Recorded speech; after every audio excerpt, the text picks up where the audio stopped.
Good evening, folks. Hello. It's another day. I'm back. Trying to be consistent again. Hello. Hi, Lurker. Hi, Bing Sing. I think that's a greeting. Behind you? Mildly concerned, but nice to have you. Yeah, how is everyone doing? We have a reasonably interesting stream tonight. Gonna take a look at some recent happenings. We got some videos to look at. Some silly internet drama. Should be a pretty fun time. Yeah, I'm happy to be here. I'm happy to keep on trying to stream. I need to fix these this exposure, huh? Hold on, let's see. How about, is that working? Is that changing anything? Where am I? I'm in my apartment. Why are you asking that, Bing Sing? What's going on? What are you trying to do? I'm scared. But yeah, no, I'm excited. We have some somewhat depressing news stories as per usual. Unfortunately, the world is kind of a depressing place. But we have some good stuff as well. You know, some ways the world is getting better. Are we gonna rate the most fuckable FNAF character? Look, okay, I saw this in the Discord, alright, and I tried to protest it, and I need to remove every single one of my mods, apparently. But no. Okay? I do not... We're not gonna rate the most fuckable FNAF character, okay? Because if you're a sane person, if you're mentally healthy, there are no fuckable FNAF characters, okay? Alright? Whichever fucking chatter is thinking that I'm wrong here, I need you to check into your nearest mental hospital. Hello, Menelaus. D's nuts. Yes, thank you. You too. Lovely to have you. Yeah, I need you here for your important opinions like D's nuts. Max wrong? No, Max right. Max never been wrong, in fact. Okay, Max never made a mistake. Max never said anything incorrect in life. Okay. Mandatory jail time for FNAF character bugs. Exactly. This is what I'm saying, right? I don't want to be in a society where I like turn a corner and I could be looking at someone who wants like spring traps, fucking like spring in their trap, you know? Like this not a situation I want to have anything to do with. Yeah, okay, I'm gonna have a look what we should start off first with, you know, because I really hate with the news stuff. I really hate to just like immediately dump the most like depressing thing onto you. So let's take a look at something that's kind of neither specifically here nor there. Why was the broom late for work? Go on, Bing thing, tell me. Man, I think cartoon bears are sexy. Shut up, dog. Get a job. Yes, thank you. Absolutely incredible take, Menelaus. Wait, where's my applause? There you are. That was great. Okay, so let's take a look at this. All right. So recently, well, yes.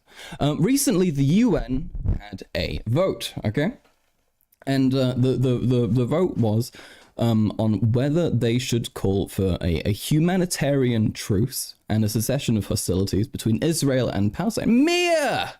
Hold on, folks. Mia, welcome to the stream, Mia. It's lovely to have you. Why is this so quiet today? There we are. Lovely to have you, Mia. We always appreciate Mia's presence. One of the favorite mods. I think Mia might be here more consistently than Abe, so she is probably... Oh, wait. Oh, I don't know, actually. There are other ones here. Never mind, okay? No favoritism. I would never do favoritism. However, so there was a vote. Me and the other United Nations members, we had a vote, okay? And this was drafted by a group of 22 Arab countries. And the vote went pretty well, okay? So the... hold on, wait, is this not giving me the fucking... Wait, where did I put the results? I have the results here somewhere. So they voted overwhelmingly in favor of the truce, right? Wait, let me find it. Hold on. Here we are. Here we are. Okay, so this is how the countries voted, all right? And so 120 countries voted in favor of it, right? Okay, 120, pretty good, pretty good. And then a whole entire 14 voted against it. And this selection of 14 countries is pretty interesting, right?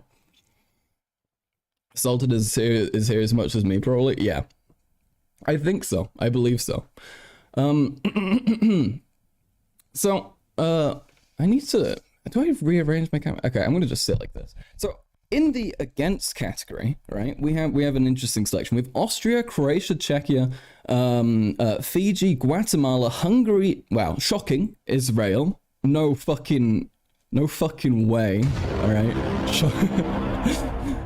My God. We have the Marshall Islands, which is, I'm pretty sure, a set of islands in Oceania. Micronesia, which is the same thing. Nauru, that as well. Papua New Guinea, Paraguay, Tonga, which is also another place in Oceania, I believe, if I remember correctly. Let's take a look. Let's verify that real quickly. Yes, there's a country in Oceania. And these are all ones that have, like, maybe, like, they have, like, hey, hi, Gene, how you doing? Hello.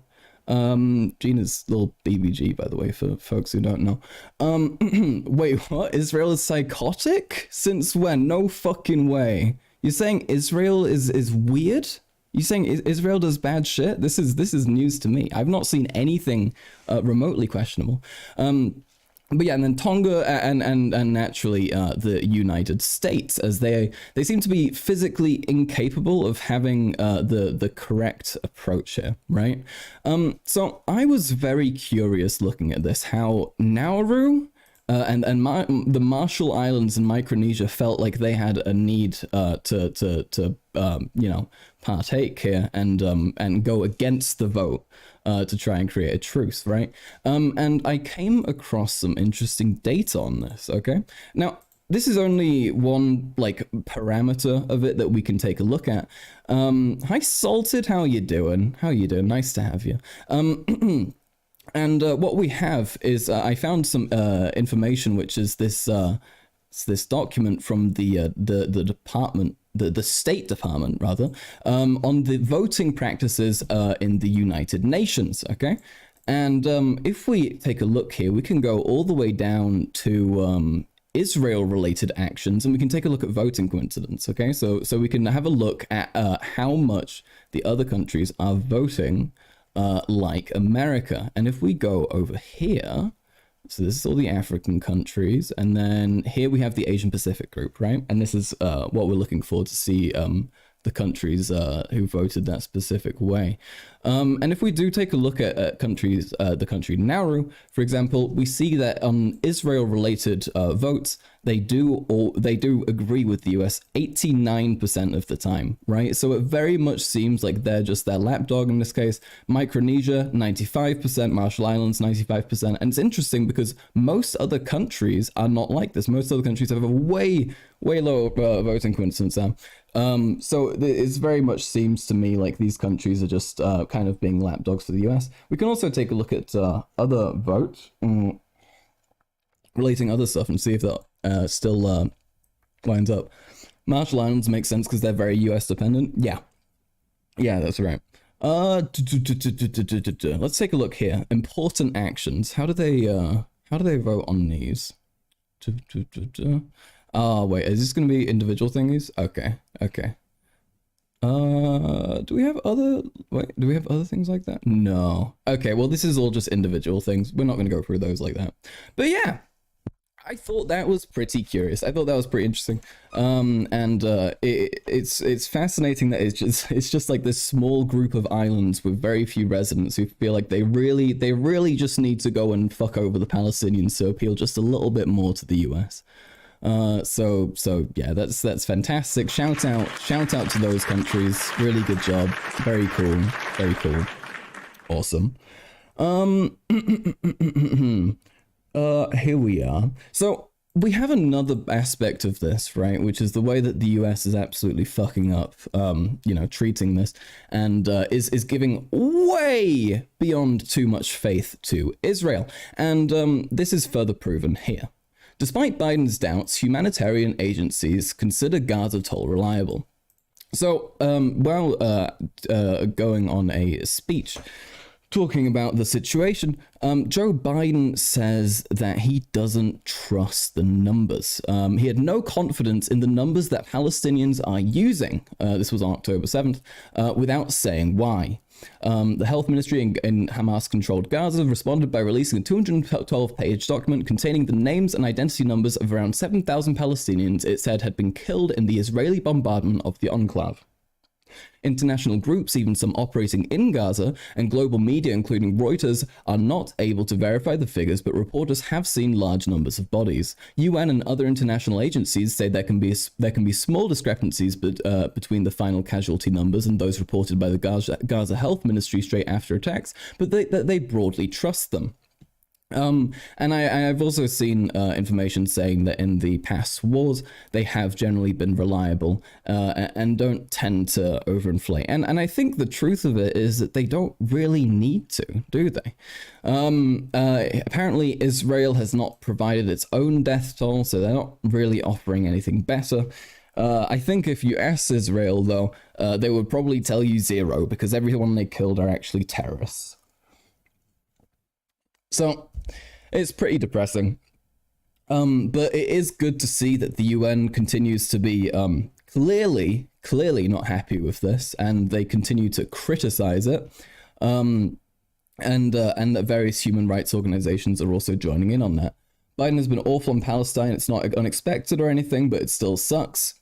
Yeah, it's shocking how much people can turn their brains off on an issue if they have some sort of if they're somehow like slightly partial to one group.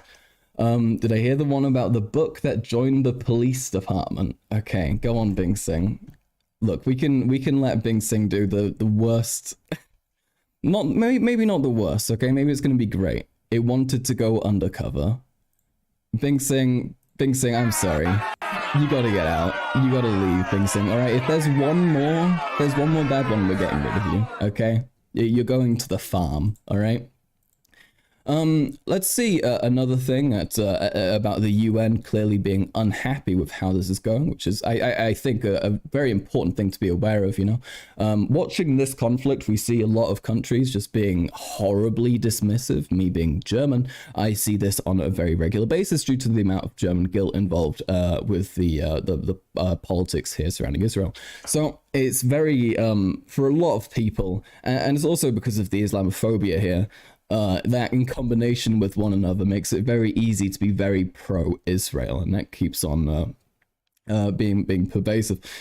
So the UN chief was shocked by the misrepresentation of comments in row with Israel. So Antonio Guterres said that Hamas attacks had been in the context of years of suffocating occupation, but denied justifying acts of terror.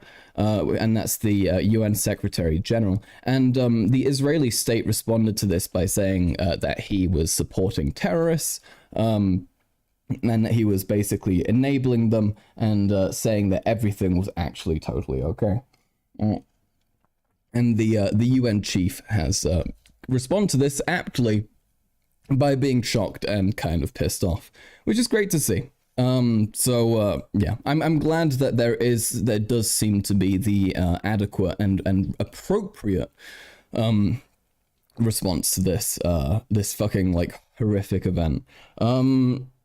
You folks are enabling Bing, okay? Those are not good jokes, all right? Bing, write good jokes, okay? Come on. Look, okay, wait, I feel mean now. Okay, Bing, look. I'm just a hater. Okay, maybe I am a hater, all right? I'm sorry.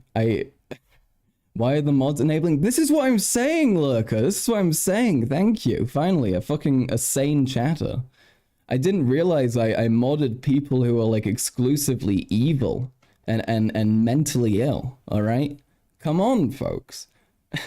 Okay, we're mean. Alright, why am I the #1 Bing hater? Bing concerns me.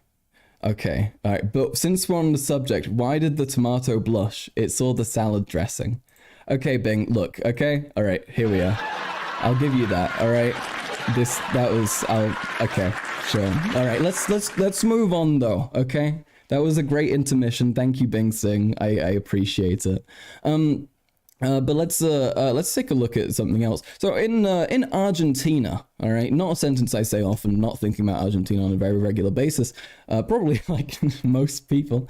But however, there has been quite an interesting little political campaign from a certain individual, and this guy looks exactly how you'd expect him to. This is Javier Milei. I'm not sure if I'm saying that correctly. Let's see. Unable to play audio. Okay, awesome. So we're going to go with my pronunciation. Javier Gerardo Milei is an Argentine economist and politician, and he is fucking terrible. He's been variously described as far-right, ultra-conservative, a right-wing libertarian. He identifies himself as a liberal libertarian. This is something, by the way, that Alex Jones does as well, if you want to get a feel for the kind of people that identify as such. He adheres to the philosophy of anarcho-capitalism. So, folks, unfortunately, certified retarded, okay? The mentally ill and we're gonna get to that. His political positions cause controversy, such as his opposition to abortion, even cases of rape, the rejection of sex education in the school, skepticism about COVID-19 vaccines, support for the free possession of firearms for the civilian population, which is fucking crazy, right? Like, I understand being a firearms person in America, where like guns are already, you know, widely available, and that's like more spooky scary, right? But just making Argentina like a shithole, well, I don't know. I don't know enough about Argentina to talk shit and call it anything. But making Argentina like distinctively worse by making it a far more dangerous place is wild. Also really normal people, right? That's kind of people who identify that way, right? Yeah, true. Real Menelaus. Yeah. His hair looks so fake. I don't know. It strikes me as like brutally honest somehow, you know, like it's very much a depiction of him. Yeah.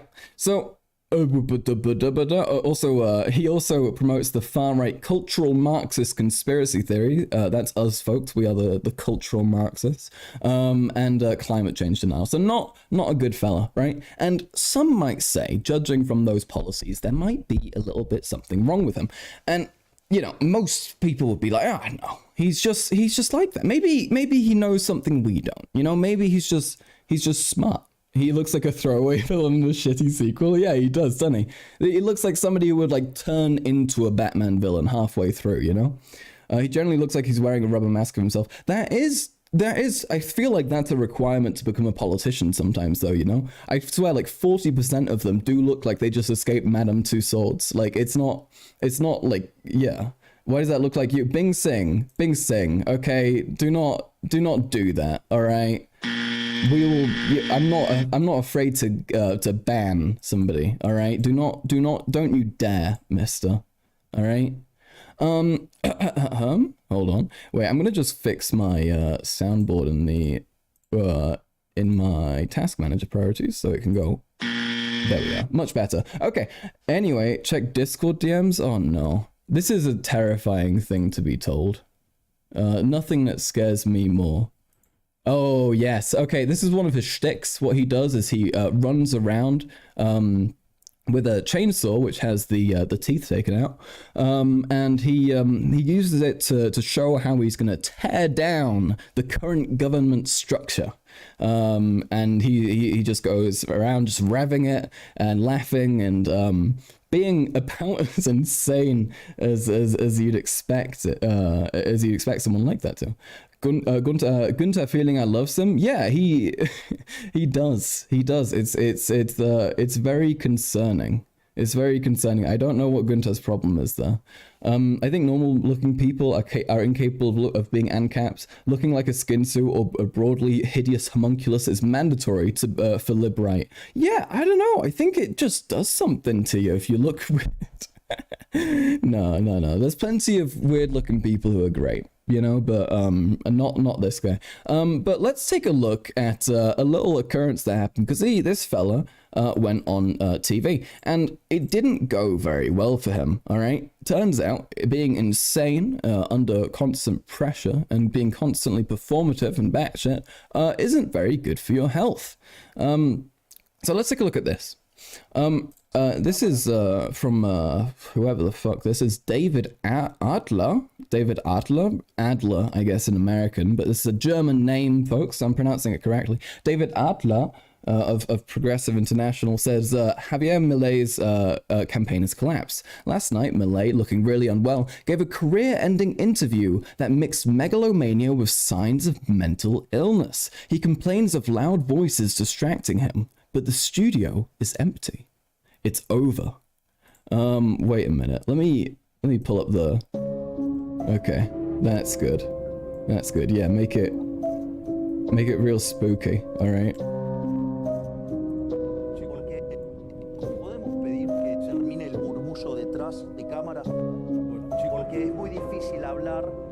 Why is it so quiet? Speak up. Son temas muy delicados y veo que no cesan de hablar a pesar de mis cambios de tono para pedírselos de manera implícita. He's saying I'm insane, I'm an anarcho-capitalist. Convengamos que estamos con un nivel de bullicio I love when no convencional para things temas go tan wrong. complejos como los que estamos tratando y si yo le erro, a mí me destroza. Okay, I don't know what's going on, but he does look insane, right? I trust whatever the person is saying, okay? There's also a video of him yelling at a quiet crowd for being distracting. That's really fucking funny. Yeah, this guy's he's definitely like schizophrenic or something, right?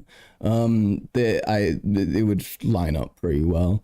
It makes sense. Gunther, oh wait, literally who is Gunther? Oh, he was an EU guy, I believe, isn't he? Isn't Gunther not an EU member or something? Here we are. Gunther Fehlinger, founder of the European Committee for NATO Enlargement in Kosovo. Yeah, so it's an EU NATO kind of deal. He's both. But yeah, so not good. Not good. We love to see it. But at least, folks, at least this happened before he could actually get anywhere. Am I right? Awesome. You'll love to see it.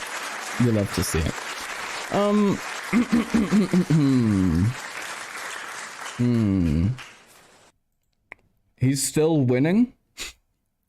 Is your guess? I want to see, because even if that just happened, it's going to take a minute for it to, shake out and actually like take an effect in polling. So let's see, Argentina polling. Who is the ANCAP's opposition? I believe it's some like fucking like liberal party, not like insane or anything. Just very, status quo. If I remember correctly, I looked at this very shortly earlier. We'll have to take a look. But okay, opinion polling for the 2023 Argentine election. Okay. Oh no. Hold on. Oh wait.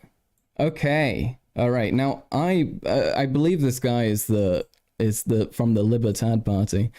It might be over, folks. What's going on? Now the purple line that we see there. I'm trying to pull this away. The purple line that we see there is belonging to the Libertad Party.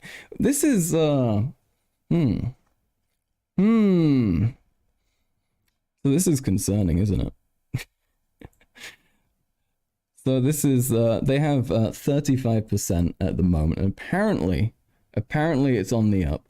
Here we are, 10th to 13th. Okay. Oh, here we are though, folks. Here we are. This is good.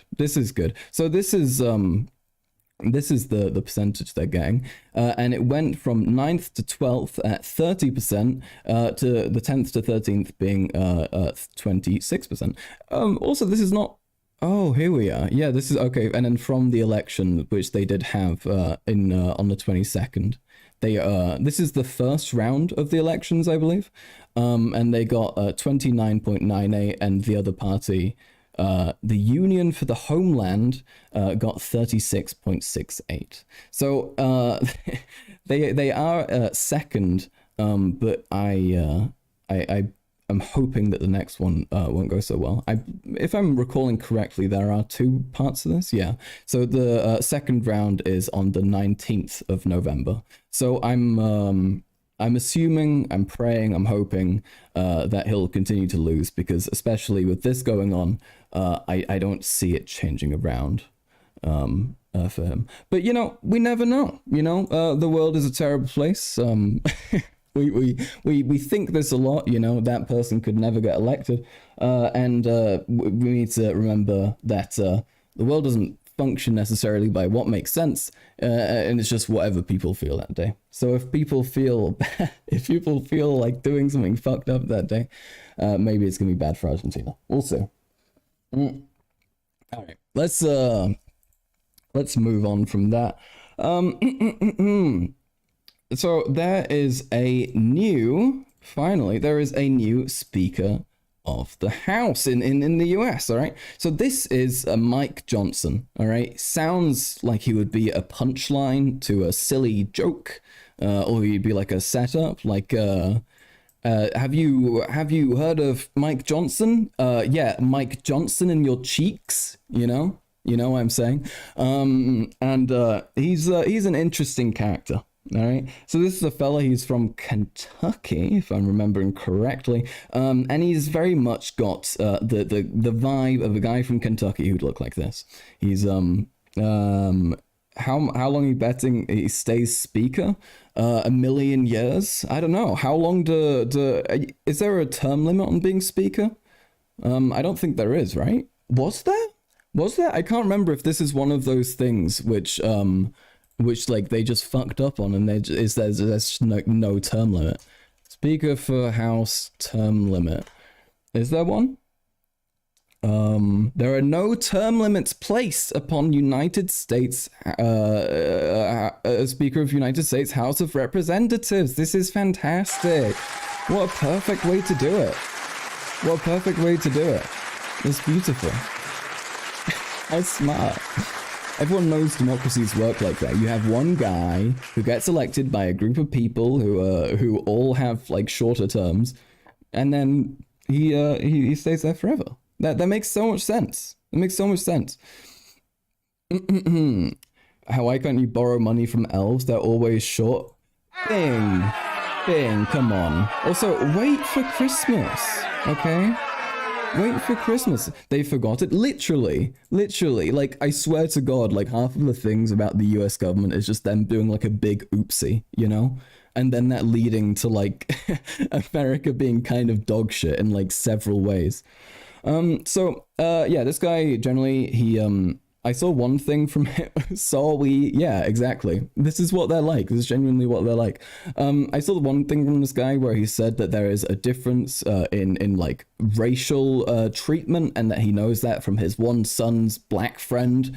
Oh no, wait. I think he said he has a black son. Actually, I think that might be it. I don't know what the situation is there. But he said that son has it significantly harder, or distinctly harder even, due to his race, and he acknowledges that. But there are a bunch of other things that he does not acknowledge. For example, this guy, not a fan of gay people, okay? So much so, and I hate to cancel him for something that he did a minute ago, but he wrote in support of the criminalization, folks, the criminalization of gay sex. Now, you gotta think, first of all, what kind of a loser do you have to be to see, like, two gay guys having fun and be like, oh, grr, no, how dare they, did that just go with, no, you're telling me he just, you put them there? You know, like, come on, it's gonna be okay. You know, you can look away. You know, Mike Johnson, you don't have to stay in the room when two gay men fuck, you know? I was thinking this Mike guy just get kicked out as he said black people are less advantaged in life. Yeah, no, it wouldn't surprise me, but they seem to not actually like oppose him whatsoever. They seem to be generally pretty accepting. Our government has gotten unfathomable ineptitude down to an industrialized process, bruh. Yeah, no, it genuinely, and like everything, and there just seems to be like no like massive urge to like change it and acknowledge like the blatant flaws with that. I'm not a fan of gay people either. Mia, Mia, stop. I get really angry when two hot gay men piss in front of me. They shouldn't do it ever and shouldn't spam my Twitter with pictures and videos of this because they make me mad. Real. And this is how Mike Johnson feels as well. He said, in editorials that ran in his local Shreveport. Oh, he's from Louisiana. Wait, is Louisiana in Kentucky? It is, right? Louisiana, Kentucky? That makes sense in my head. No, it's a fucking state. No, it's over. No, I'm sorry. Okay, look. Okay, I know. Okay, I made a mistake. All right. Fuck you. Okay, one mistake. Okay, I speak for hours to you folks. Max retard arc? It's not an arc. Okay, I'm just like this. Fuck off. Look, come on. You're okay, Americans, quick. Is, tell me, what's the capital of Slovenia? Now, 5, 4, 3, 2, 1. It's Ljubljana, you fucking retards. You idiots. You fools. You're not American. You don't count. Okay? Anyway. Eurofags expect us to name shit butter sound on the map, but can't name a state? I said Kentucky! It counts! I clearly know Kentucky's a state. Okay? Fuck you. I know where Louisiana is. I know where women are, okay? That's the difference about men, okay? Men and women. I know where... okay? That's the difference. I don't know where Louisiana is because I'm busy. Fuck you. Okay? Both. All of them. Not even both implies two. All. Fuck you. I'm not coping, alright? This is great. I'm correct. Anyway, he said, he said that he called homosexual inherently unnatural, looking at his glasses here, and the guy's fucking existence, really. And it's a dangerous lifestyle, that would lead to legalized pedophilia and possibly even destroy the entire democratic system. Now, this is pretty crazy, but this is actually the line that conservatives are taking now, even though this is more you know, what you'd hear back then, you know, 2000s, 90s, and prior to that. And not really something that would be publicly accepted. But this is stuff that we saw, for example, in the 2025 project, that conservative plan, where they did plan to try and associate as hard as possible any LGBT stuff, you know, with pedophilia, which obviously that's been the line for a while, but it's interesting that it's making a comeback in a way that is.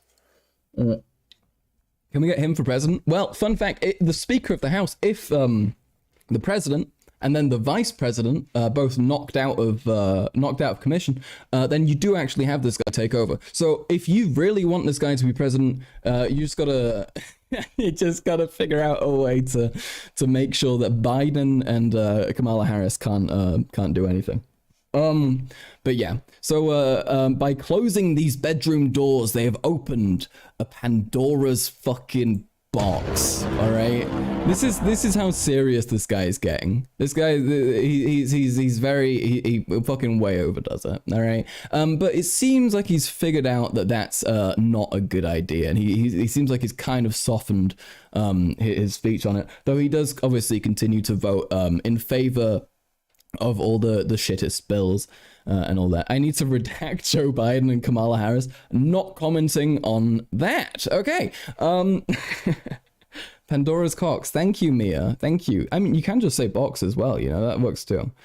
Gays lead to bad things like my dick hard. Yeah, gays make me sexually confused, okay? I can't have them around, you know? Like that's fucked up. You know, what if I have to like look at that? Okay, here's an interesting one. All right, and I think we found the actually no, that's a too harsh of a condemnation. But a certain TikTok user being very terminally online and filming an epic prank of him assaulting people at Wortham Park, saying, "I didn't mean it." Now, I know that you folks and me have a lot of questions like, huh? What? Excuse me? And yeah, no, it is very much that. What if the gays infect you with their gayness? See, this is terrifying. This is why I try and stop myself from talking to gay people. I try. But apparently, so this teenager, he did a pretty kind of what you call in the business an epic prank. Okay. The video shows a teen in a red hoodie punching two men from behind in separate incidents. In the second assault, the teen tackled the man at the waist. The attacks happened at Wortham Park on Thursday. On Friday, parkgoers expressed to ABC 13 the shock at the violence directed towards people. That's not cool to come up to someone and punch them in the head for no reason. It's a terribly hot take from Deandra Crossland, Christ.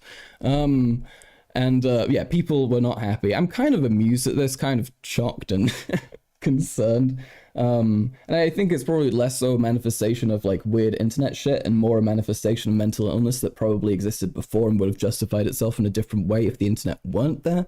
But I do also believe that the internet's probably making this kind of thing kind of worse, and that there is like a heightened degree of people having reasons to be impulsive and reasons to listen to their impulsive thoughts.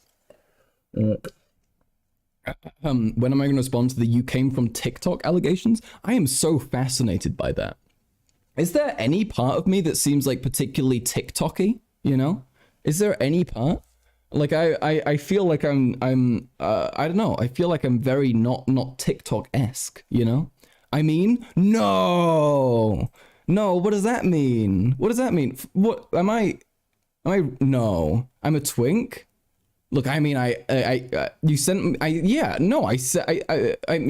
had a TikTok that I posted like things to promote whatever like creative project I was working on. I never like have like used TikTok actively though. It just like, it upsets my brain to be met with sounds constantly, and TikTok has the worst sounds and the worst noises, and then they play again a million times, and that's the funny, you know?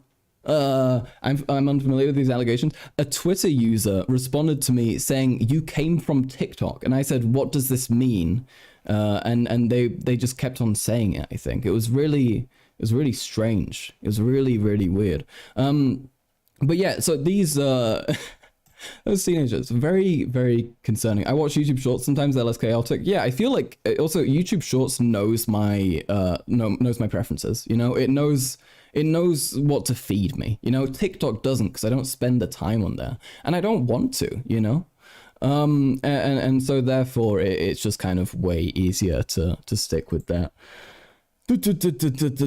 Let's okay, we've got like I think just this and then one more news piece left, and then we'll be on to the next section. Okay, so this is a lovely development, yet another thing we love to see, which is a further spanner being thrown into the works of Mr. Trump. And this is this is because Trump and his children are being forced to testify in the fraud case, and Ivanka is being forced to testify against Mr. Trump, which is which is pretty great. It's pretty great. You love to see it. I thought there was some. I've seen all the films where people are like, okay, quick, we need to get married because of husband, wife, you can't testify against me rules. I guess that was wrong. Oh wait, no, it's his daughter. I forgot. Wait. Wait, no. Adult incest. Wait, no. Okay, hold on. Sorry, hold on. Wait, I forgot. Okay, look, Trump. Have you seen any pictures with Trump and Ivanka? You couldn't tell me if that's his daughter or his wife or his mistress. Okay. Look. All right. Look. Ivanka, Melania. Ah, shit. But yeah, so Ivanka, better said, Trump's daughter is going to be testifying against him. Max ever gets anything? Look, okay, All of the above. Yeah, she's like a Swiss Army knife family member. Max never gets anything wrong. No, Max, look, Max gets things wrong and then corrects themselves at like 5 seconds after, all right? Don't don't give me shit. All right. So that's pretty great. We love to see it. Trump just continued 10 in 1 shampoo. Yeah. No, I mean she's literally just the 3 in 1, yeah. The wife, the daughter, and the mistress. Okay.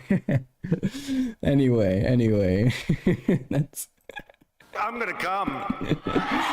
okay. All right. Anyway, excuse me. Okay, we have that, and then we have some I would say bittersweet news.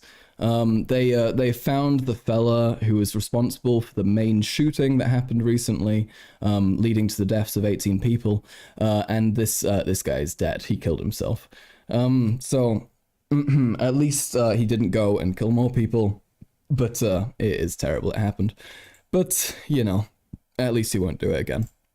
So yeah, all right. So I think, folks, on that lovely, very happy, cheery note, we made it through. We did it, folks. We did it. We made it through the section. All right.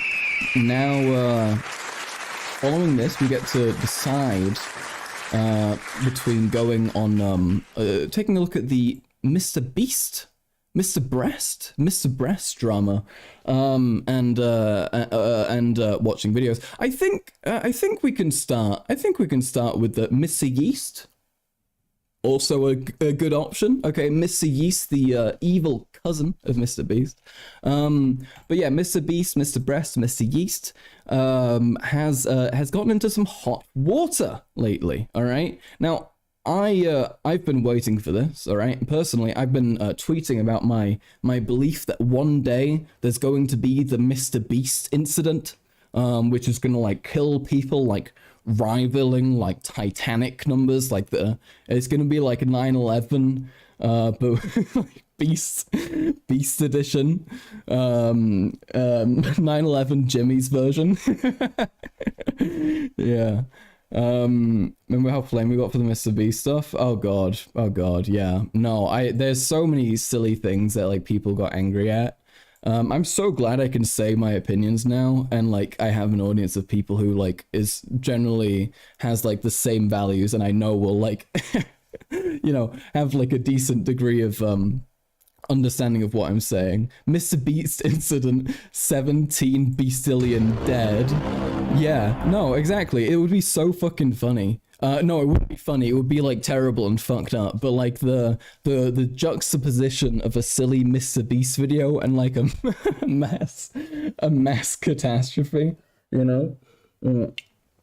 It's just kind of fucked. Okay, so let's take a look at it then. All right, let's take a look at it. Contrary to my titling and my thumbnail, I do want to note that MrBeast, I do not believe he's evil. All right, we can we can get that off the table now. But let's take a look at what happened. Okay, we're not going to read this full thing. All right, do not worry, folks. I won't. I'll just break it down for you. Okay. So this lady, Rosanna Pansino, no idea who she is, was partaking in a MrBeast creator games thingy, which apparently was like I think it was a Squid Game ripoff. Yeah, and they did hide and seek at a big old stadium, and she went on for like 24 hours or over 24 hours, I believe. And she was with Final Three with Zach, Lorray, Quackity, and her, and they found out that Logan Paul was like out fourth and stuff, and that she got a third, and she was pretty happy. And yeah, and then they found out, or she found out, watching the MrBeast, Mr. Breast video, that she wasn't even put in the top 3. She had actually been framed to have gone out way before that, and that Logan Paul was actually the one in her position, and I. You know, I thought being, I get being like annoyed before, but then finding out that she was replaced numerically by Logan Paul I understood her fury. All right, and people have been responding in various ways to this, saying both, don't you know how videos work? It's all fake. And despite MrBeast apparently having had assured her that his videos are authentic and real, according to him right here.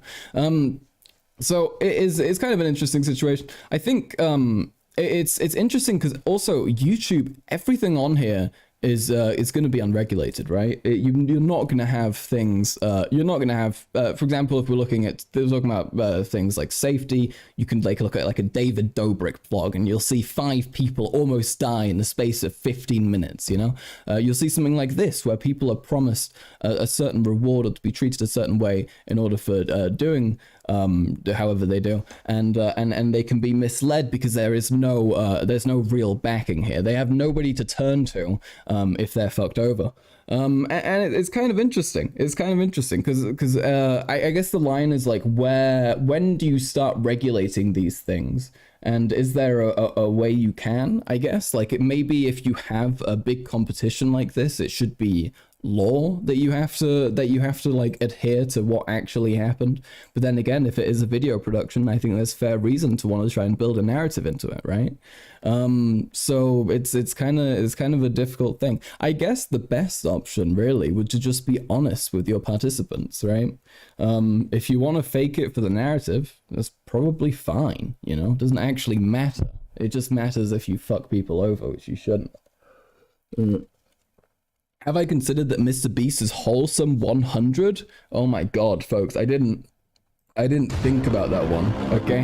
Never mind, I take it all back, okay? MrBeast, fucking awesome, all right? The best. Yeah, and she posted that. She also made an addendum with her posting DMs between her and MrBeast, which don't really serve to make any of them look any certain way. Like MrBeast is like asking for her phone number, trying to call her, and she's being like upset, trying to address it, and she keeps on rejecting the phone call. So I'm it seems like she should probably try and talk it out, but I also do understand the annoyance there. All right, okay, let's move on, folks. All right, I think we made it through that. We made it through the little drama section. Okay, we made it through we made it through the news, and now, ladies and gentlemen and MBs, we can we can look at some video content. All right, so we have the decision between. All right, so what we're gonna do is we're gonna have a vote. We can take a look at we have the option between Mentis Wave. All right, this is the incel guy responding to Vosh debunking,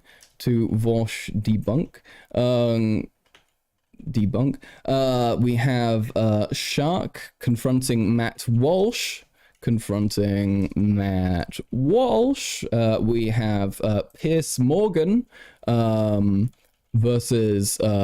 versus Hassan, and we have PragerU. Okay, the PragerU videos, we would then have to decide between two options of Want a Full Life, Prepare for Pain, which is a video by Dennis Prager, and Would You Date Someone with Different Political Views, which is one where they do little on the street interviews, and I'm kind of curious about how they'd approach that.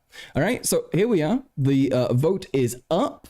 All right, and it's time to vote. All right, you gotta do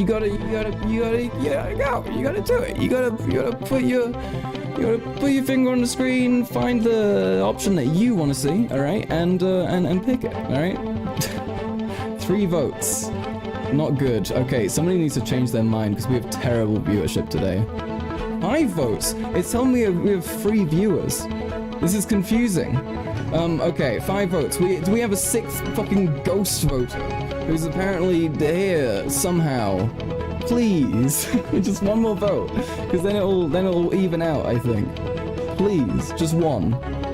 No votes? No votes? Does someone want to change their mind? Alright? We're stuck between Shark confronting Matt Walsh and Piers Morgan versus Sasan, okay? We need one more vote. Please. Or we need someone to change their mind, alright? It's one or the other, okay? You can figure it out for yourself. No? Just pick one? Please? Okay. Yeah, I think I'll ditch that. Alright, okay, great. Yay. We did it. That was, terrible. Terrible vote. Alright. But it's okay.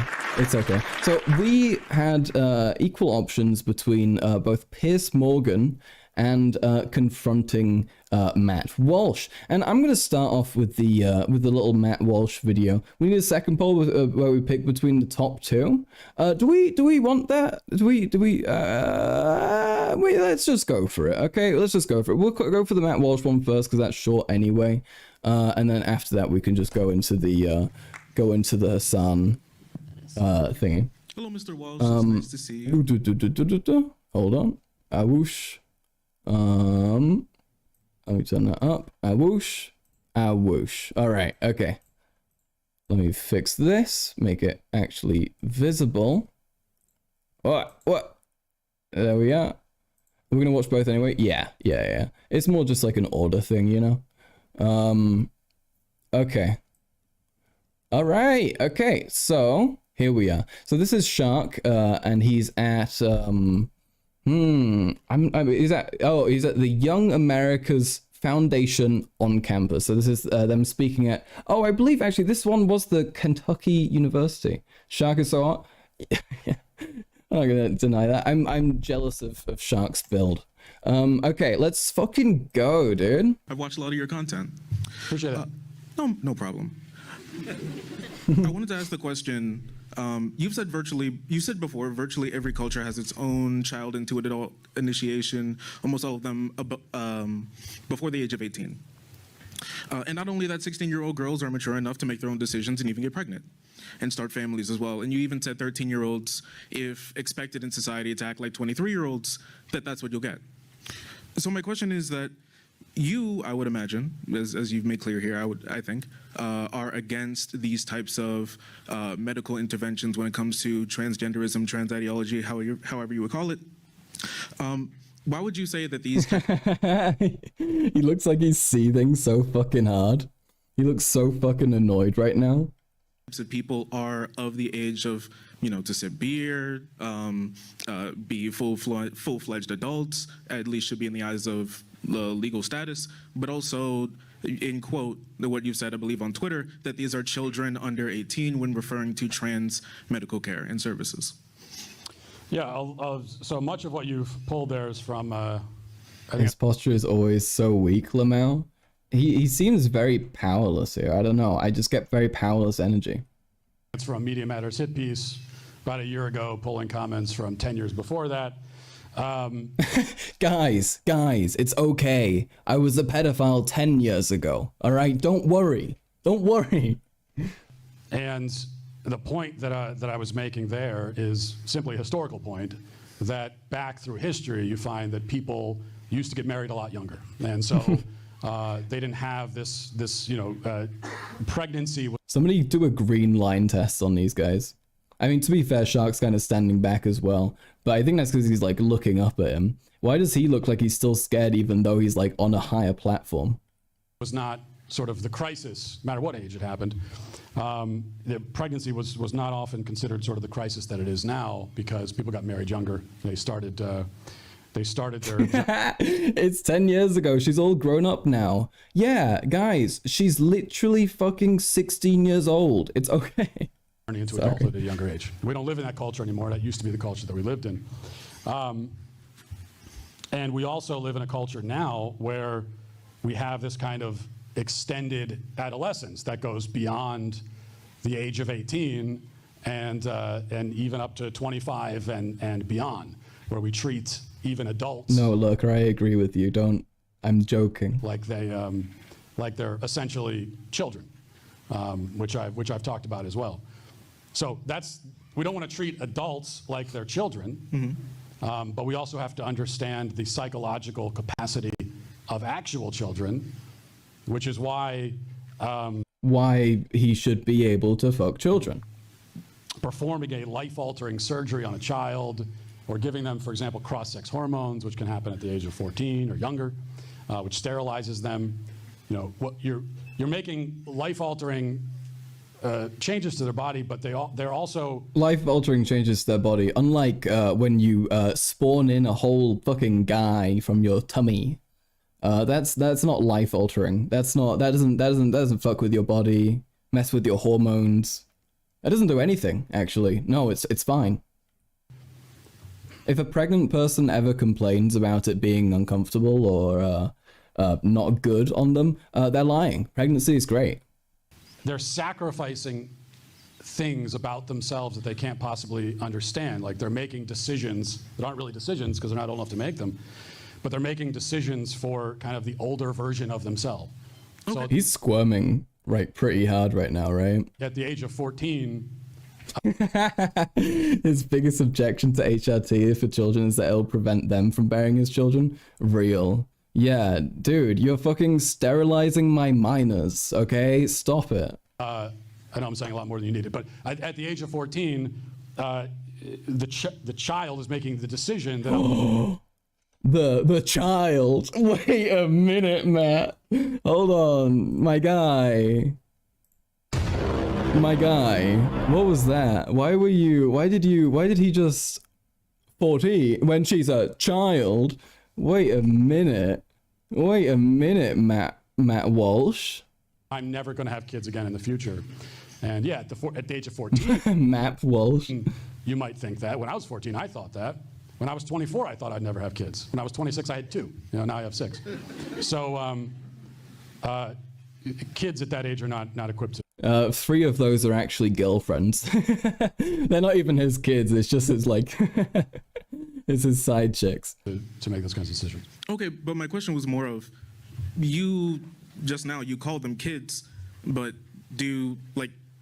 were these not your words, or do you change your opinion? Because what I'm confused about is, before you would say things along the lines of these are adults, or should be in the eyes of either culture or society, but now you're saying in this age range of 13 to 16 or 19, in that age range, they're now children. Because I would imagine that giving birth for female body people, females, is a life-altering decision. One possibly even greater, since you're bringing a new life into the world than just altering your own. So are these children, or are all these adults? These are children. I mean, Okay. under the age of 18 are children, and even though we have this problem of extended adolescence that goes He's way really into nailing him down on some good points here. adulthood, really your prefrontal cortex is not fully developed until you're 25. Okay. So even in specifically, See, Matt Walsh's prefrontal cortex hasn't even developed. That's so it's okay for him, okay? For anyone, all right? He can go for whoever he wants. marriages between these people and giving birth, you would say that's still child pregnancy, and those are children giving, making that decision and giving birth? Children. Yes, I'm against child pregnancy, if that's your question. Okay. No way. Weak applause. All right, this will be the last question. That was great. That was really good. I'm pretty impressed with that. That seems like a very spooky thing to do as well. Go and speak to someone as evil as Matt Walsh in a room full of people who want to listen to him. He handled that really fucking well though. I can't really blame him for looking nervous in that sort of a situation, pretty fucking fair. Okay, so now, could I do it? I think I probably could. I think I would just have to amp myself up before, I've put myself in a decent few anxiety inducing situations in terms of public speaking, right? Like I do here on a regular basis, right? And I think that's okay. It would probably be different being out somewhere on someone's home turf.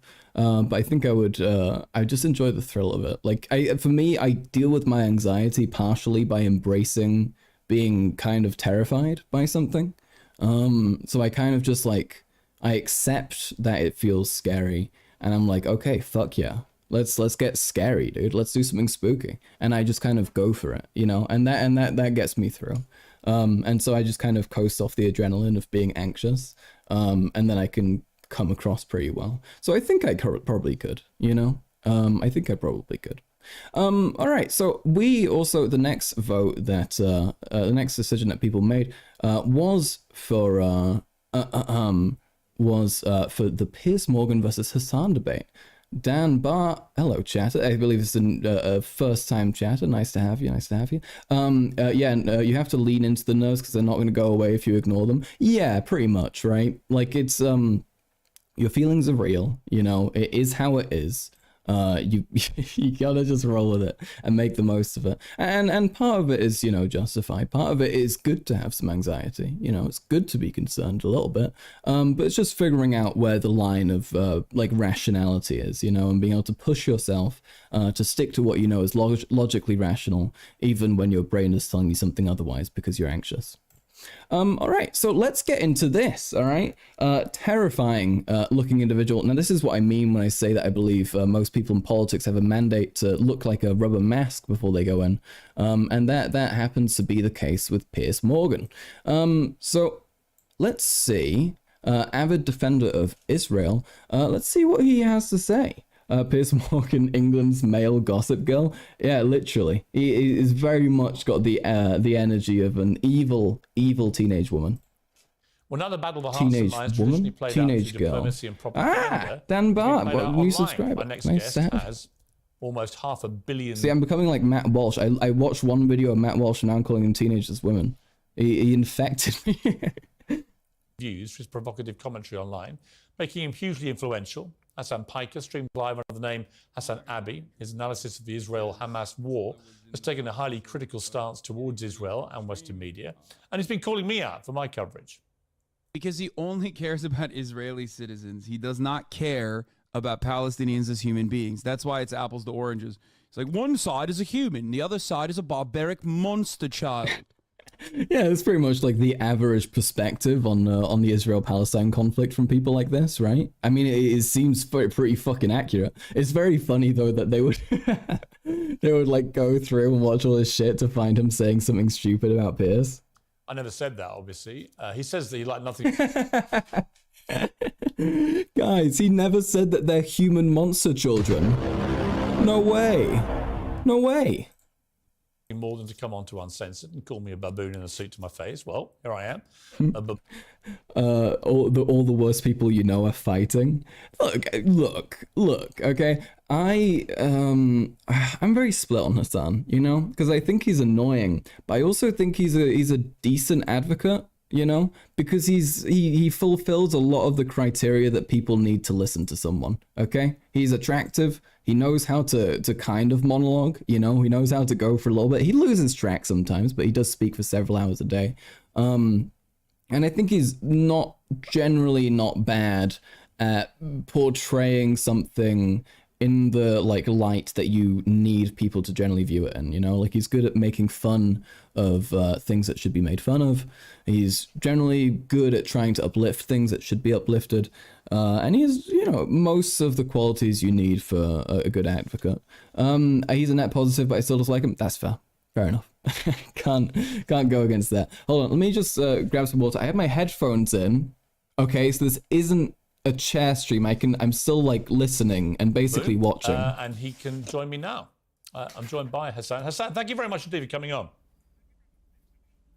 Thank you for having me, Piers. It's very early here in Los Angeles, California, but I'm gonna try to do my very best to not do. Oh my fucking god! Pause. I'm not. It's not a live Max reaction. It's not a live Max I am Max. Max is live reacting. Okay, I was live reacting. My reaction was pouring water into my cup.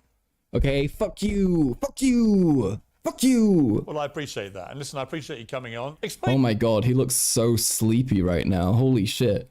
Did he even get his hair fixed before he like left bed? Explain to me why you Sorry, I can't talk consider shit. me a stenographer for the Israeli government, given You hate the way he speaks? Damn it, no. Fuck you, okay? Fuck you. You hate the way... Wait, who? Hassan or Piers? in the last week, I think more than any other host in the world, I have given lengthy platform. I mean, I could speak like that as well. Oh, Hassan, not me. Oh, I thought you were talking about Piers Morgan. Two pro-Palestinian voices to articulate that side of the argument. Lurker, fuck you. You know, I do have to commend you. You certainly have, I have a hat on today. It had doesn't more count. pro-Palestinian voices than the rest of the British media and certainly the rest of Western media in general. Now, as far as saying that you're a stenographer, I said that journalists are not supposed to be stenographers, and yet when it comes down Holy to shit! How early is it for Hassan? Wait, it says it says it's 8 in England. Wait, so it's 8 in England. So then Hassan is going to be 9 hours behind, which means it's going to be 9 in the morning. Wait, no, not even 9 in the morning. It'll be 11 in the morning. Wait, why does Hassan look like this at 11? Wait, what's going on? but in most circumstances, in whatever conflict What's going on? We may be in, there are stenographers for whichever party is aligning with the American state. Wait a minute, let's define fucking stenographer real quick. What does that mean? Let's take a look. A person, yeah, that's what I thought, right? A person who like writes down what people say. I guess he's saying that he's a stenographer for Israel by constantly repeating what they're saying. Department and the interests of the West in general, and Israel happens to be the one in this ongoing conflict. But it's interesting that you call me a propagandist, because I want to play you. This was your reaction to when the hospital got I'm bombed. a propagandist. Well, no, For the record. I'm not calling I'm a you that. propagandist. Base. Okay, look, that's a good thing to fucking acknowledge what your job is, right? You can't be going around calling people being like, hey, you're only talking about things that would make your political position sound good. What the fuck? Like, yeah, that's the point. That's the job.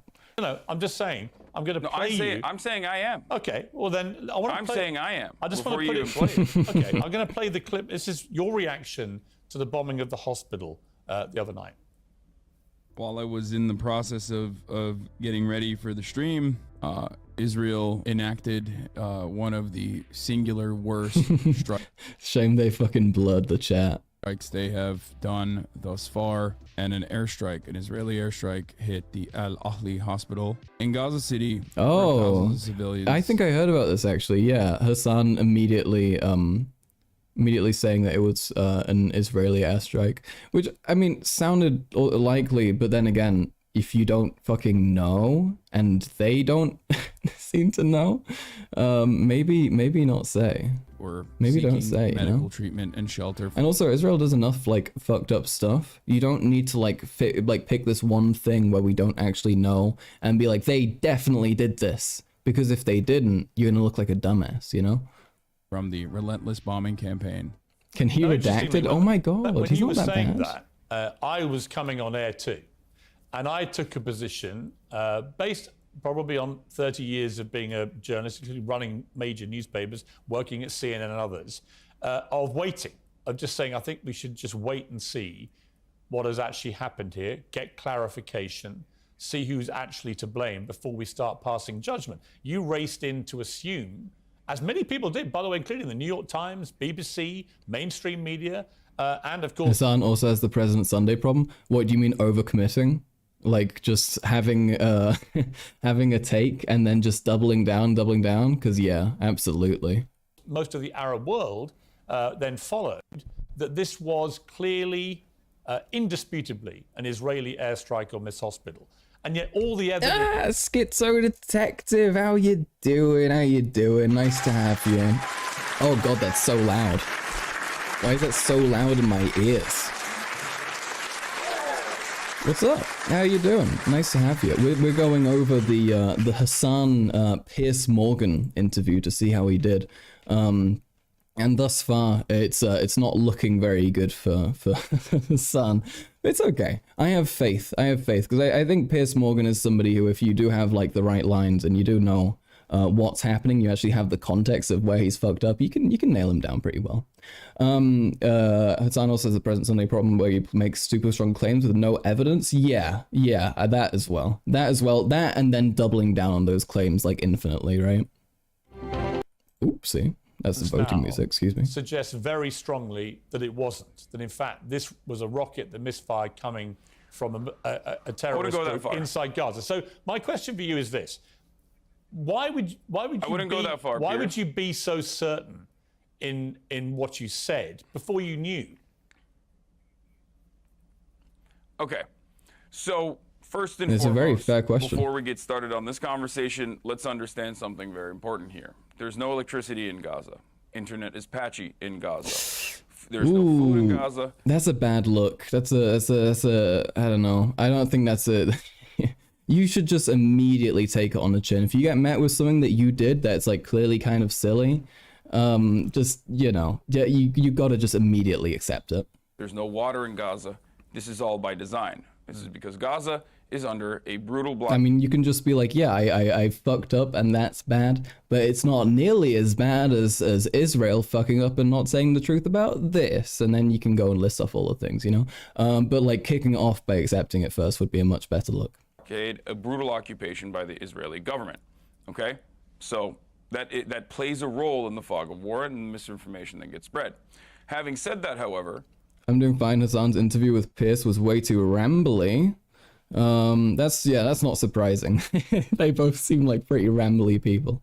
Well, I mean, we're like with most stuff that I react to, we'll probably make it through like 12 minutes and then get bored. So we'll see. Most of the juice is usually in the start of these, though. There is a certainty that this was 100% not an Israeli airstrike. No, I didn't. And instead, Not being able to admit your mistake is a red flag, definitely. It's not a certainty. Okay, sorry. I said the evidence is Then I increasingly misunderstood you. pointing to this not being an Israeli airstrike. And that is expert evidence Okay, from people who have no skin in the game at all. Yes. Well, I don't know which expert. I want to know, you're yeah, talking I want to know who he's getting that from. I'm sure there are probably experts who say the opposite as well. You can't really say, I have experts who believe this thing, because you can probably find experts who'll disagree. It more depends on what most experts say. Came out, because I think Channel 4 did a pretty good job. As a matter of fact, I would say Channel 4 did probably the best job so far in analyzing everything. Most that the ADHD audience alive, But based. The reason why I believed, and I still do believe, that the likelihood is that this was an Israeli bombing campaign wasn't only because of the singular verifiable video, the phone video from the balcony that had all of the markings of an airstrike, the fact that the Israeli Air Force was enacting a bombing campaign in the region at the time, according to the Al Jazeera live streaming footage that everyone is using but doesn't understand, the fact that the digital media person for the IDF immediately came out and said that this was actually... Wait, no, I'm already bored by this. What the fuck? Airstrike that hit a Hamas target, and that he was sad that there were, casualties at the end of the day, but this was a Hamas target and celebrated it. And more importantly, I guess, the fact that this hospital had been bombed by Israel. This hospital had been bombed by Israel on Saturday.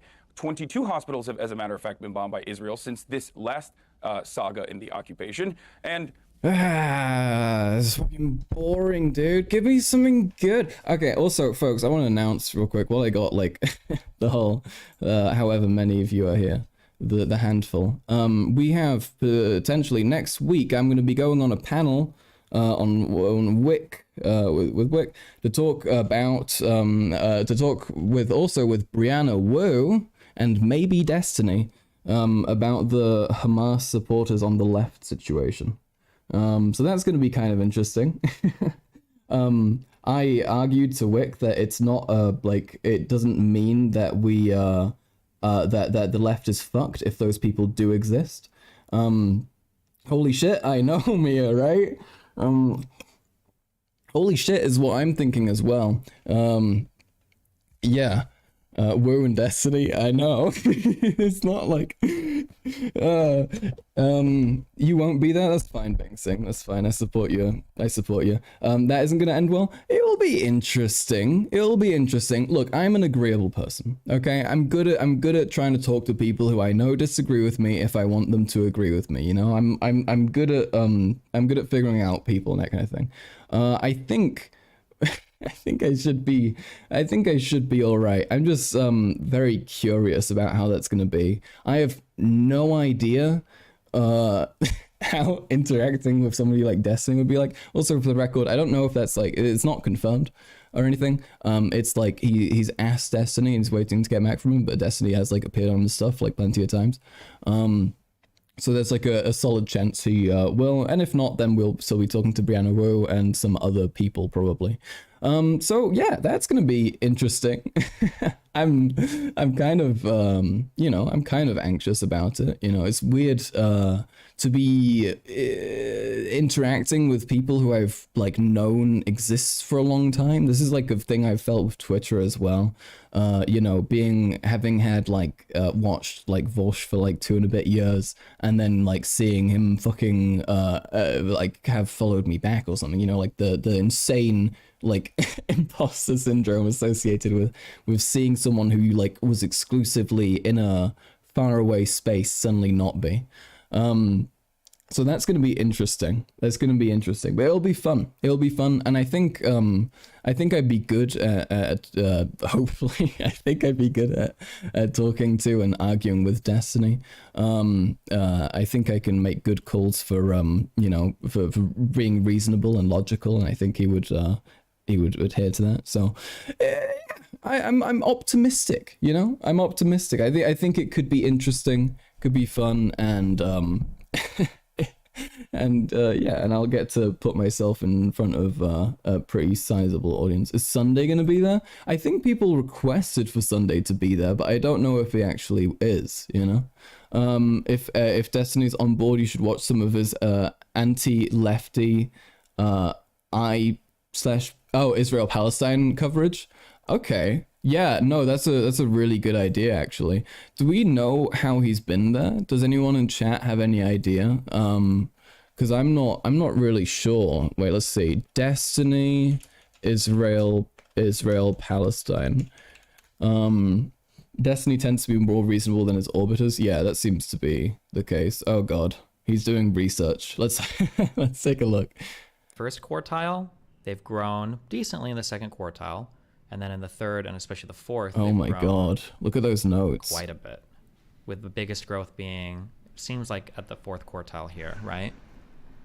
Okay. Is this percentage growth? So from like... It's terrifying. I have no idea what's going on here. What the fuck? Hamas catches Israel off guard. Heated confrontation with Destiny on his Israel take. By Destiny. Huh? That would be awesome. Destiny v Destiny debate? Pog? Hold on, I'm not taking hour to reply. Stop shouting at me. You muting you? I'm okay, so you're just gonna give that back? Stop, hold on, wait. The question wasn't what should Israel do. The question is what should the rest of the world do about Israel. I don't know why you're saying what Israel should do. Okay, I'm unmuting you. Answer that question because you said what should we do? Tell me what should the rest of the world do, not Israel. I've been hearing some things and I don't like this. Oh god. Let's see. It's completely possible and often the case of multiple parties to be simultaneously understandable yet wholly condemnable when it comes to violent actions. Oh my god. Hamas and attack Israel because of the settlement. So it's literally part of their creed and background to the foundation of Hamas to kill Jewish people. Yes. Vosh would have been in a Destiny v Destiny debate. Yeah. Destiny v Destiny, there's only losers, unfortunately. I think. Anyone who says this is base or revolutionary is showing off their true colors. 80 years ago, they would be cheering on Jews being trained off to Auschwitz. You fucking retard. That's such a stupid thing to say. No, they wouldn't. The same people would fall into other things, but not Jews being trained off to Auschwitz. That's like a kind of a weird, borderline anti-Semitic comparison to make, in my opinion. To like conflate everything relating to Zionism directly with the existence of Jews and to kind of force them into that, like force them into the box of everything about Israel is always to do, it is always correlated, it's always comparable with anything with Jews. It just feels weird. I don't know. I think that's a very silly thing, and it kind of ends up reducing the Jewish identity as well. And reading all of that, that's very fair. That's very fair. Do we skip through, see if there's any interesting moments? Century, right? And then they came in. So I think that's, but the problem, but you're saying you would never accept that, Karantos. Actually, we accept that, have accepted. Oh my god. Oh my god. How about their fucking human rights crime? This seems like it's gonna be fucking brain rot. What should be done? Okay, I don't think we're gonna get anything out of that. Yeah, I don't know. I have a I think he's like somewhat pro-Israel, is he not? I know that like it's one thing to shit on people who are supporting Hamas, like obviously, right? But I need to actually research what Destiny thinks. Luckily for me, it's not like it's not very often that I consider, what does Destiny think about this, you know? Like he's very far in the back of my mind. Yeah, we can take a look at I don't know, maybe take a look at his Twitter. Also, folks, let's admire this for a second, okay? Real quick. Let's my numbers, big numbers going up. Let's take a look. Oh, 13 fucking K, folks. 13K, that is my biggest tweet yet. All right. That's a fucking W. Okay. 13K making fun of conservatives. Beautiful. Unfortunately not ratioing end wokeness, but doing pretty fucking well. 13K, big number. You love to see it. We can take a look at Destiny's Twitter though and see if he said anything. Although I'm gonna take it off screen if I'm browsing there, because I don't know. I don't trust what Destiny's posting or retweeting for some reason. I feel like Destiny's the type to retweet dead babies or something. Bad energy. Look up? I don't think so. I don't think so, fella. I hate the long tweet format has ruined the timeline and format of Twitter. Oh, the long tweet update? There's a long tweet update? What do you mean? Oh, but I mean, that's like Twitter Blue exclusively though. But yeah, it's still annoying. Still don't really like it. Let's see. We can see. Okay, they're talking about the Gaza hospital bombing being misreported on. Yes, he's saying that the line is starting to blur pretty quickly between anti-Semitism and anti-Zionism. That's not true. There is a distinct line between anti-Semitism and anti-Zionism, and you can figure it out if you have 4 brain cells. And obviously this is clearly over the line. It's clearly anti-Semitic, right? But to say that all things relating to people responding to the situation means that they're all going to be in the same group, and every anti-Zionist is going to be an actual anti-Semite is absolutely fucking absurd and just feeding into Israeli propaganda. He's making fun of Hamas polling. Okay. Oh yeah, here we are. If Israel is genociding the people in Gaza, it's like the worst genocide of all time, dude. Which is kind of an insane thing to say when we look at the genocide of the Uyghurs in China, and they still their population still didn't drop suddenly or anything. Extended the characters on a tweet. Is that true? Like, what do you mean is it more now? What is the limit? Do we have is there a new limit now?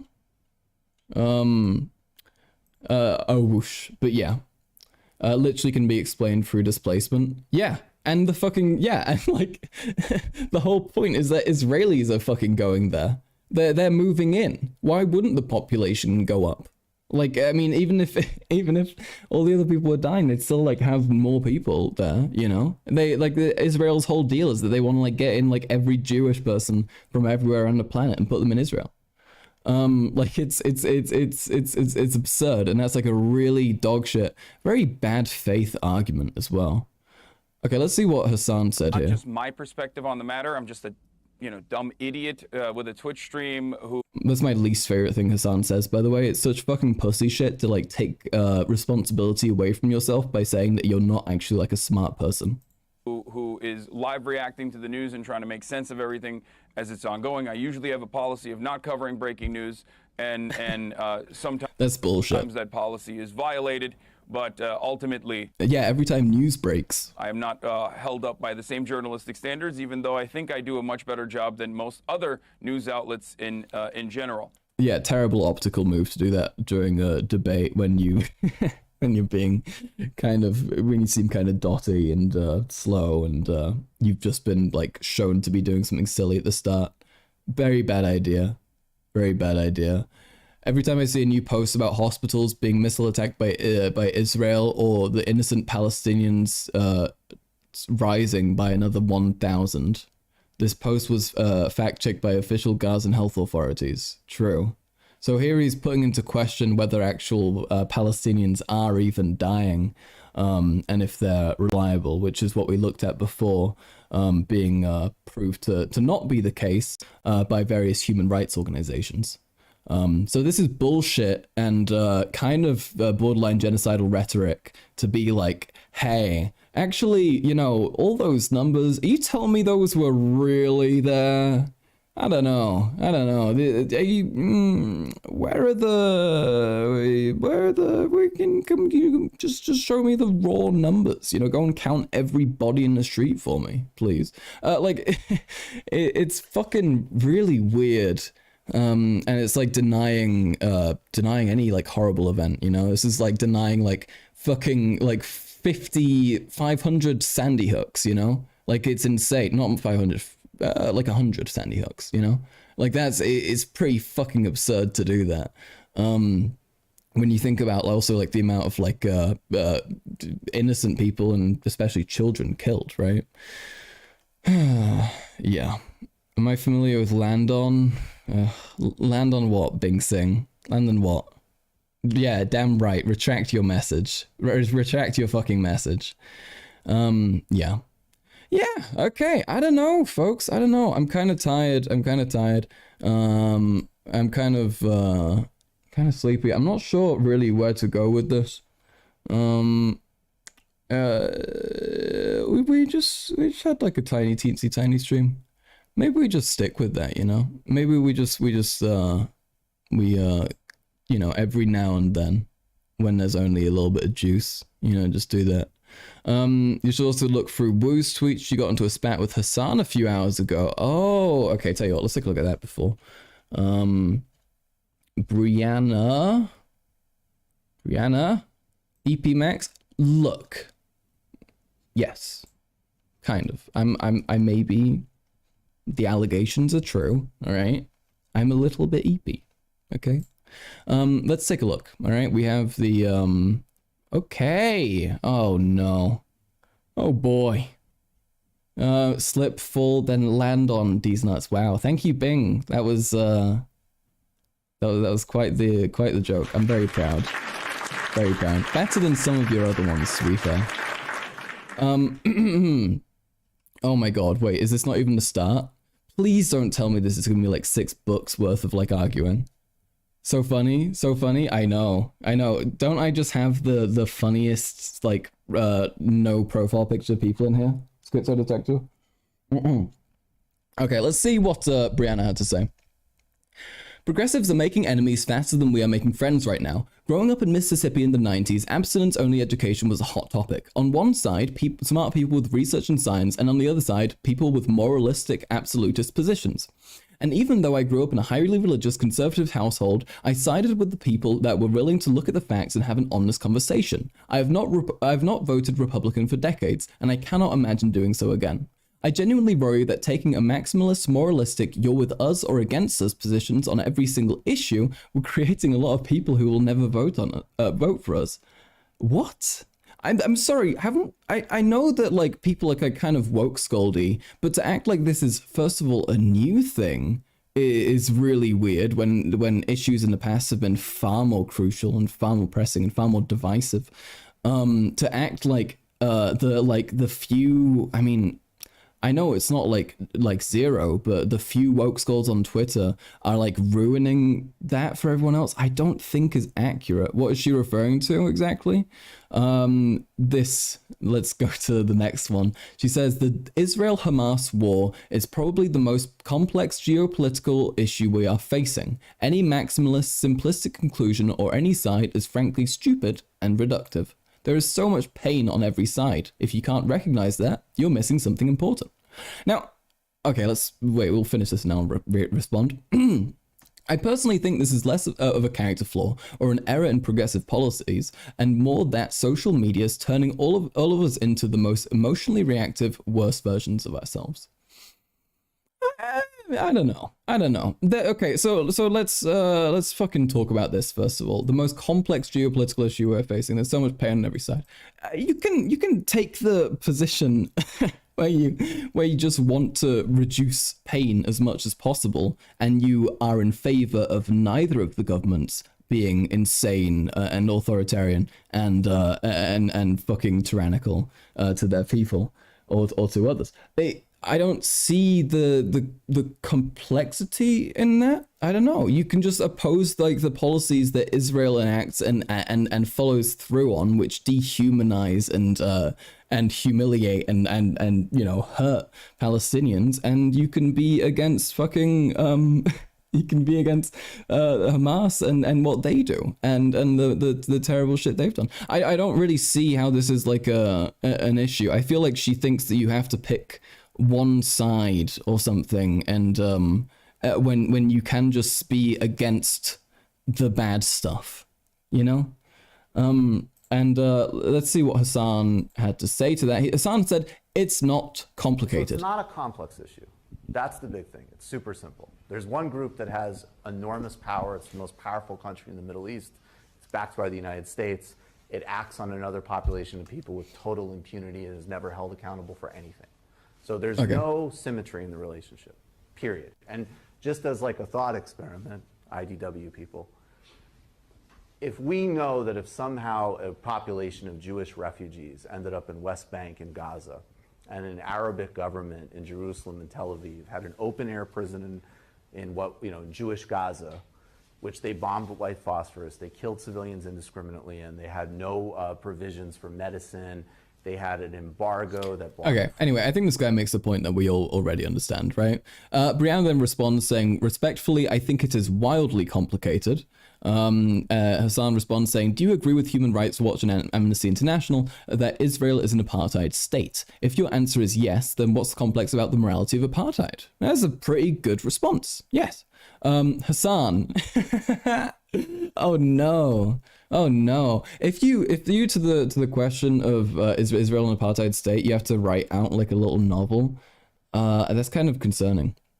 She said, Hassan, I have nothing but respect for you, genuinely. The things that make this more complicated for me are the October 7th terrorist attacks that targeted and slaughtered civilians, Hamas's unwillingness to participate in a peace process, and the entire history of the region have been shaped by anti-Semitism and a relentless cycle of violence. Yeah, well, I mean, the fucking Israeli government should stop, like, helping Hamas rise to power. And they should, I don't know, maybe back fucking like other groups in Palestine which are less evil and terrible, and you could actually like find a way out of it. Also, you know, being in favor of a ceasefire, something that Israel is very loudly against. Israel wants this. They want the violence. If she's against the violence, she needs to be against Israel.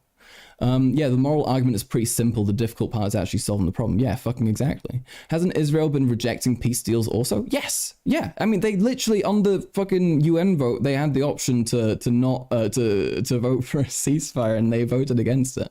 And like they've regularly been talking about how it's like animals that they're gonna kill them and take them apart, and they're gonna go all in. You know, they've genuinely said so much evil shit, and then looking at that and then being like, no, I don't know, you know, is fucking ridiculous. Hamas's unwillingness to participate in a peace process in the entire history of the region has been shaped by anti-Semitism and a relentless cycle of violence. If you look at my Twitter, I do not support the occupation. I'm not blind to where the path of war is taking us. Horror for everyone. Hassan then responds saying, Brianna, thank you for your kind words. However, I'm still confused. Do you agree with former Israeli ministers, Mossad members, virtually all human rights orgs, and scholars that all say that Israel is an apartheid state? That's a banger tweet. That is a banger tweet by Hassan. I gotta say, that's a good one. That's a good one right there. Oh my god, she really needs to like learn to compose herself shorter. She says, I think it's so loaded a term that I'm uncomfortable with that specific language, but I do certainly understand the sentiment and understand why you would use it. Directionally, the situation is clearly structural humanitarian abuse of Palestinians. I think that we would agree that Netanyahu's policies over the last 16 years have wildly contributed to the desperation and horror. And she's not responded to that. Hassan hasn't responded to that. So she's saying that she's uncomfortable with the specific language. Let's take a look, just to verify and make sure that Hassan is saying the right thing. Let's look up what an apartheid state is. Okay, here we are. Israel and apartheid. Israel's policies and its ongoing occupation of the Palestinian territories have drawn accusations that it's committing the crime of apartheid. Leading Palestinian, Israeli, and international human rights groups have said that the totality and severity of human rights violations against the Palestinian population in the occupied territories, and by some in Israel proper, amount to the crime of humanity of apartheid. Israel and some of its Western allies have rejected the accusation, with the former often labeling the charge anti-Semitic. Let's see. How is the crime of apartheid defined? The crime of apartheid is defined by the 2002 Rome Statute of the International Criminal Court as the inhumane act of a character similar to other crimes against humanity, committed in the context of an institutionalized regime of systematic oppression and domination by one racial group over any other racial groups, and committed with the intention of maintaining that regime. So here she says that she doesn't want to call it an apartheid, and then describes an apartheid. I don't know. I think that's kind of sad. I think that's kind of pussy shit. We can confront her though over this. I'll definitely be sure to ask her about it, and then also ask her how she defines an apartheid and what she would need Israel to do for it to actually be considered one to her. But that should be pretty interesting then. Okay, that'll be fun. It's good that she has bad takes on this. It makes it easier for me to look good. I wonder if she's said much else on that, but that's interesting. This like American, well, it's not really American. I guess it's more of a liberal fear. The liberal fear to actually condemn Israel in this case, when they've been so angry about people not condemning Hamas, is ridiculous. I mean, I guess she is condemning Israel, but she seems to be doing so within like such a measure that she's trying to still like justify a degree of their actions. I don't know. It seems suspicious and not good. But yeah, he's saying that this guy is evidence that the left is fucked. The double standard is crazy. It fucking is. And this person, this 200 follower individual who's apparently anti-democracy, so clearly a tanky. This is the you can have a democracy but the people are retarded. That's that clip. So this is just some fucking tanky, right? And to me, I'm gonna be going on to talk to them about that, right? To talk to Brianna and maybe Destiny and others about that specifically. And I think it's very important to acknowledge that the people who are of the demographic who are doing that are tankies, and it's not even all the tankies. It's like some of them, you know? I would say it's maybe 70% of tankies. And when we look at I mean, there are other people as well involving themselves for sure, but I would say the large majority of them are tankies. And when we look at like the amount of Americans on a large scale who are like self-identified communists or whatever, it's such a small fraction. I think it's 1%. I genuinely think it's 1%. And if like half of 1% of a movement that's comprised of, let's say like 40% or 50% of Americans who are progressive, I don't think it's like something that we need to lose our minds over. The most of the stuff that I see about it is terribly terminally online. There are the occasional like fucking like insane flags from protests, but then again, these protests have hundreds and thousands of people, you know? They're huge protests. Of course there are going to be some insane people. And And you can't like ditch support for a movement over that. It's why I am still a feminist, even though there are feminists who think, feminists who think that because I'm biologically male, I'm wired to rape. I'm still a feminist though, because I know that they're not the majority of the movement, and I still care about women's rights. So I think if you're just able to look at things in that context and actually like realize that these few people being insane is just it's a constant in any political movement, I think it begins to matter a lot less. To be fair, most of the cringe feminists are rad femmes. Yes, exactly, they are rad femmes. Yeah. But they're still labeled as feminists, right? I mean, the same way you wouldn't label all Hamas supporters as like radical Palestine supporters. I mean, I guess you could, but that's not how they're like commonly seen, So yeah, this will be interesting though. This will be interesting. It's great to know that we will definitely have Brianna there. That's already super promising. And she's clearly got kind of silly opinions on it, which seems like she's having a hard time actually articulating. So I'm gonna be curious about that. But I do feel like she I think she would crumble pretty quickly if you ask her the right questions. Let's see. She says, what's this?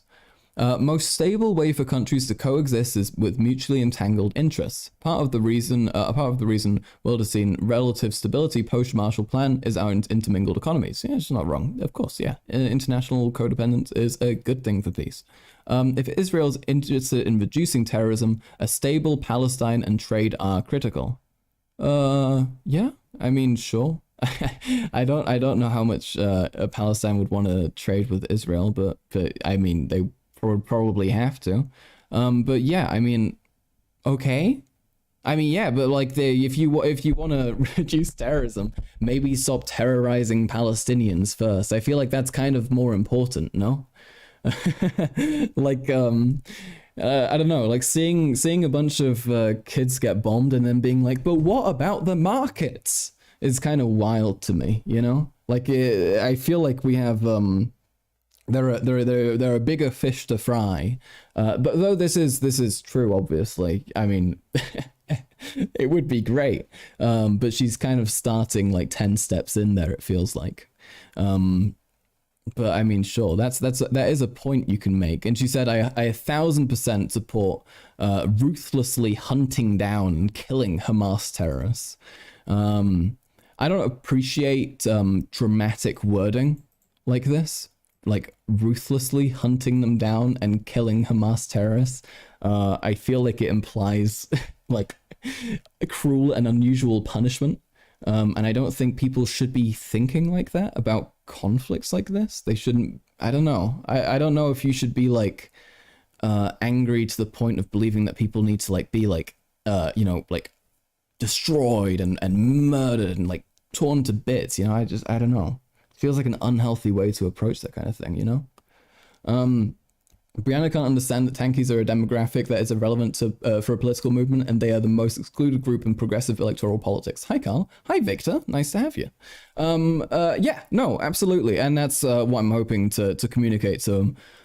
Victor, I have a talk coming up next week where I'm going to be talking to Brianna Wu and maybe Destiny and others about this, and that's basically the argument that I'm going to posit to them, and it will be interesting. Because really, if this were true, why hasn't it been an issue like fucking like every other time tankies have said like awful, stupid, terrible shit, Like this is a regular fucking occurrence, We see this all the time, You can go on Twitter, in 5 seconds I can find you a tanky who just said that it's great that Ukrainians got killed like in the fucking like 40s or 30s, 30s is when they got killed. Also in the 40s a little bit, but 30s primarily. Victor Morat, nice. Thank you for subscribing. Appreciate it. But yeah. It will be interesting. I'm looking forward to it.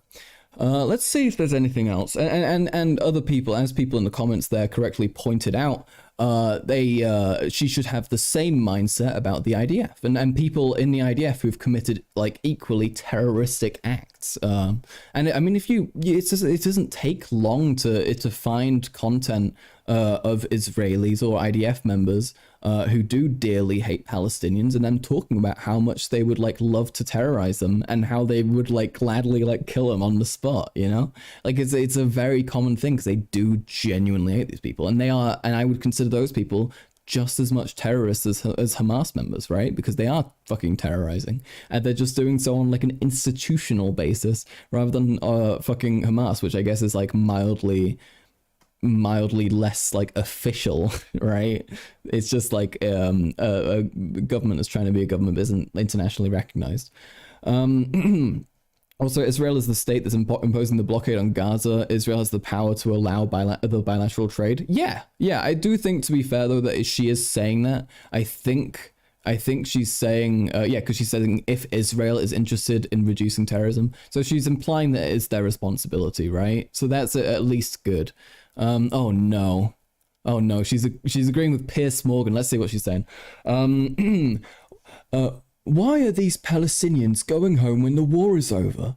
So many of their homes are being destroyed. Does Israel have an answer? Does it care? Yeah, okay, yeah, I mean, sure. Yeah, I mean, no shit, Piers, they don't care. We know this. Of course they don't care. They're fucking evil. They're fucking evil about Palestinians. They just are. I don't understand this, like, I don't know. I feel like this like concern over this. I mean, I guess it's to counter the argument of like, oh well, Israel warned them to leave, and kind of asking what the next step is there, which I think is fair. So yeah, sure, maybe a reasonable take, but then again, this is like saying water is wet, you know? Obviously it's fucked up. Obviously it's something that they like should care about, but also, well, it's obviously something they don't, you know? They don't give a shit. They don't fucking care.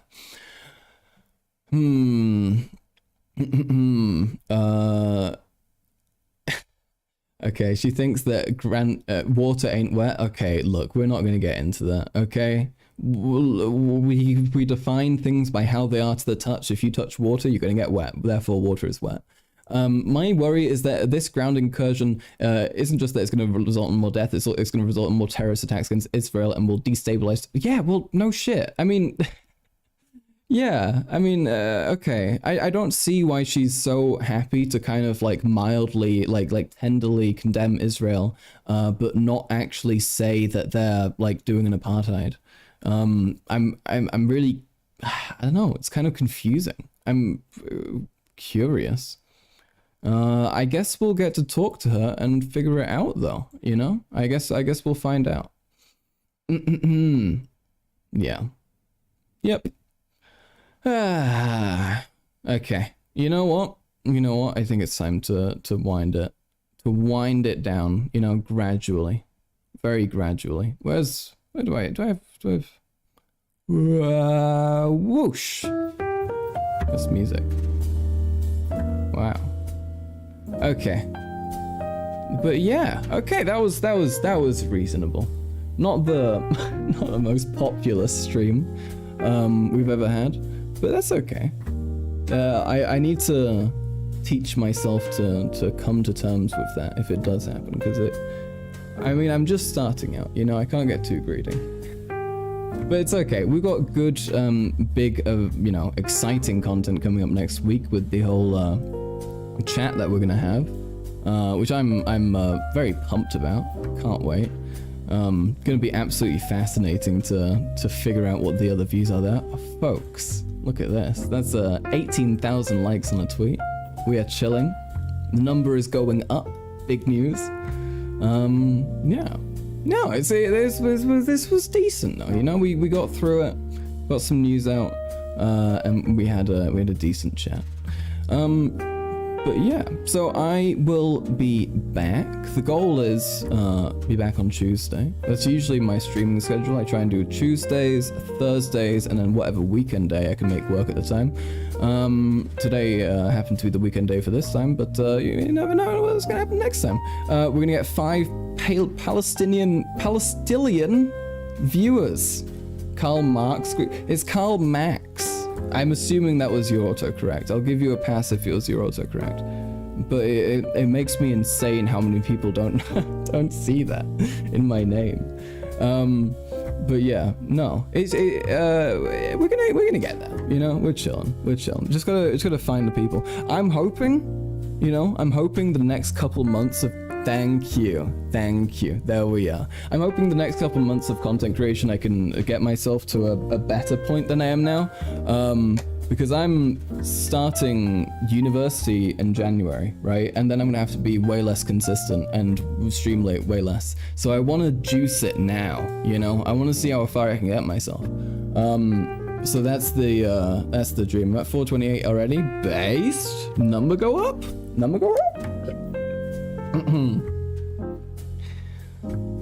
Now you catch my British accent. It took. Wait, you needed to hear me say Tuesday? Come on, what, before that you didn't know? Chatter. Okay, I'm not gonna be mean. That is insane to me though. Perhaps I'm just too skilled at recognizing accents though. But yeah, good content next week. The talk we're having is gonna be on Friday, so free up your Friday, I guess. Gonna be fucking interesting to talk to Brianna Wu and Destiny. Hopefully Destiny, unconfirmed. But yeah, Brianna Wu. So that'll be good. That'll be a good time. So yeah, again, I thank you all for dropping by. This was a little bit of a quieter, chill stream, but your presence made it bearable. Appreciate you. And I'll see you. I'll see you next time. All right? It is ending. Take care, folks. Bye bye.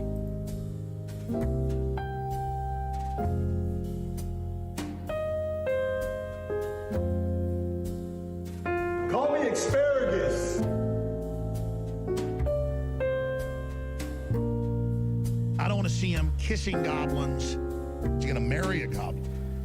Having political succubus with goblins. I just don't want to catch him in bed with a goblin. Is Trump going to have babies with a goblin?